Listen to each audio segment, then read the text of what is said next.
Hi everyone, welcome to Maximum Attack Rallying and to your Thursday dose of rallying chit chat. You find me in the car today. Sometimes I just end up doing videos from the car because it's just easier if I'm out and about to just pause and record quickly. The thing I want to talk about, or the main thing I should say that I want to talk about today is Mārtiņš Sesks and new WRC drivers. So we've had some big announcements for 2025, haven't we? We've got Sami Pajari in the Rally 1 Toyota full-time and Josh McAleen in the Puma full-time. Those were big stories. We kind of knew that it was coming with Pajari. All the signs had been pointing to him getting that drive, whereas the McAleen situation was something of a shock, wasn't it? I don't think anyone really saw that coming, but he has support from Motorsport Ireland that has made that possible. So that was really good news for him. I think the person that everyone wants to hear more about, though, is Sesks, and so far we have not really heard anything about his plans. Now, he impressed a lot last year. He had 3 outings in the Puma, did a very, very good job. He was in Poland, Latvia and Chile. In Poland, he was running second at one point, despite not having the hybrid system in the car for that event. Set a couple of fastest stage times as well, didn't he, on those outings? So he did a really good job, and that was made possible in part, I believe, because there was an initiative from the promoter to provide support for new drivers. That was really good, wasn't it? It was really good, gave Sesks an opportunity, and he demonstrated that he definitely has what it takes to cut the mustard in a Rally 1 car. But we don't know what he is going to be doing in 2025. We did, however, get a little clue yesterday on Wednesday, so he put a video out on social media suggesting that there will be an announcement next week about his plans. We don't know what that is yet. We don't really have a sense of what that means. I have seen a rumour that he might be in Sweden. I wonder if that would be in a Rally 1 car. I really hope so. I think it would be fantastic to see him in that car again. He might choose to do a WRC 2 campaign, which in some respects would make more sense. You know, it's going to be more affordable. He could do more events. So there is pluses and minuses to that, isn't there? You know, going up against Solberg and those guys and proving himself consistently over multiple rallies would be a positive step towards getting a Rally 1 seat in the future. But he may decide to go the other way and do a reduced campaign and try and just concentrate on getting in a hired Rally 1 car, presumably afford as much as possible to demonstrate that he doesn't need to prove himself in WRC 2 and that he is good enough to just get into the Rally 1 car. I guess one thing going in his favour is that hybrid system that he didn't have in Poland last year is now gone entirely, isn't it? So he doesn't have to worry about the additional cost of hiring a hybrid car, because no one has to worry about that anymore, thankfully.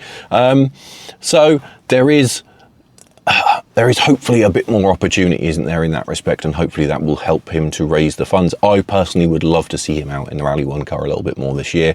It would be good if he could be out consistently in a Rally 2 car as well, obviously, because that would help him to build experience and understand the events better, and just keep himself in the public domain, keep himself in people's minds.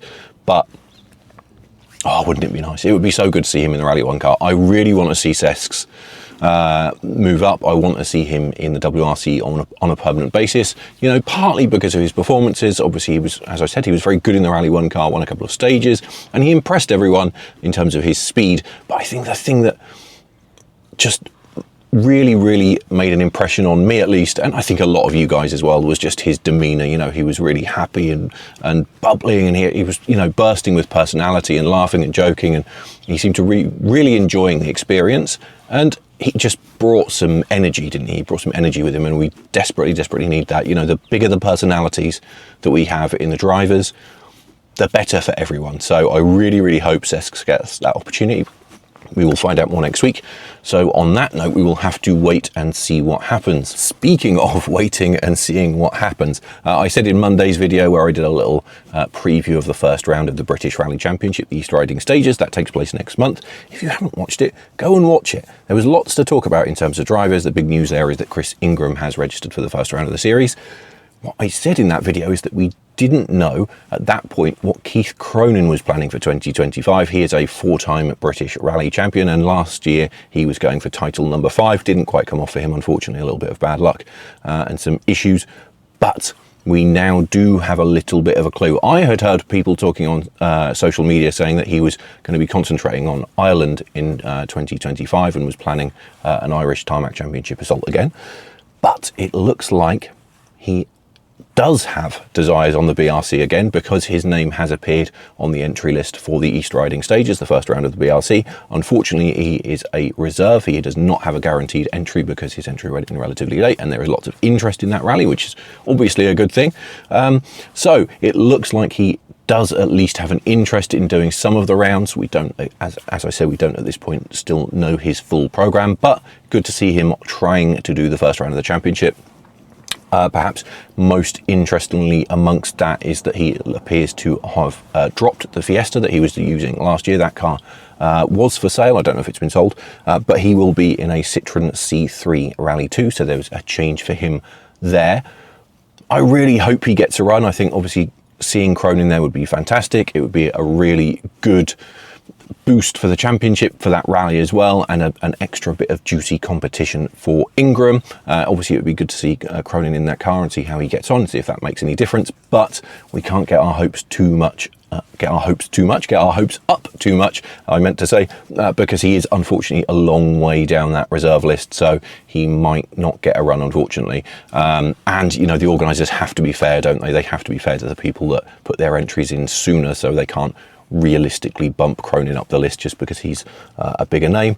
It has happened in the past, but don't be surprised if we don't see him, because not enough people fall off the entry to allow him to enter the rally. So it would be good to see him there though, wouldn't it? I think the BRC entry, or the East Riding entry I should say, because we don't know who's going to do the full championship, the East Riding entry is looking strong. But I would like to see a Cronin, a Price, someone in there, because I think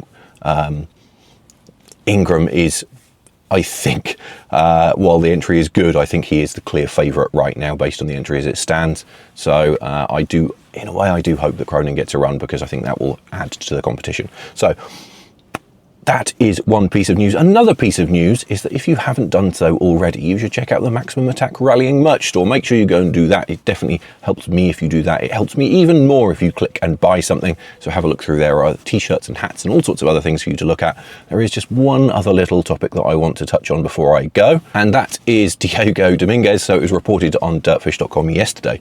I thought it was worth a mention. I don't want to copy their story by any means, but I just thought it was worth a mention. So Dominguez has told dirtfish.com that he will be entering 3 championships this year. So he will be in JWRC, WRC 3 by default, and he is also planning a full WRC 2 program. So he will be entering 13 of the 14 rounds this year, missing Estonia as I understand it, and he will be splitting his campaign between a Rally 3 Fiesta, which will allow him to do the JWRC, which is his main focus, WRC 3, which if he wins JWRC he should have a good shot at the WRC 3 title as well, and he will be doing the maximum number of events in WRC 2 in a Toyota Yaris Rally 2 to try and win that championship as well. He has said that he doesn't expect to win WRC 2, he would like to, and he just wants to put himself in contention and hopefully get some podiums and some good results. But fair play, Diego, that is a big campaign. It's going to be a challenge, and it's switching from Rally 3 to Rally 2 car and adjusting between events. You know, I hope he has some testing and things planned to help him with that transition. But yeah, I just wanted to make you aware of that if you hadn't seen it, because I thought it was an interesting story. It's nice to see a young driver pushing themselves, doing something different, and really going for it. And I'm not sure if anyone has achieved that kind of goal before, winning 2 categories in 2 different types of car in the same season. But good luck to him if he pulls it off. And yeah, I just think it's nice, isn't it? And it's worth mentioning, you know, he is from Paraguay, and with Paraguay joining the WRC this year, it'll be a nice thing for them, won't it? It'll be a nice thing for the Paraguayan fans to get behind him as he goes for 3 titles in one season. So I think that adds a bit of extra for the fans out there. So that can only be a good thing, can't it? So I wanted to mention that just to finish off, because I thought it was a little interesting tidbit of news. I think we will leave this video there. However, as always, do like, comment, subscribe, follow me over on socials, the links are below, and as I said, check out the merch store. If you would like to see me do videos about anything else before we get into the WRC season proper, or even after that, do let me know in the comments below, and I will see you again next time.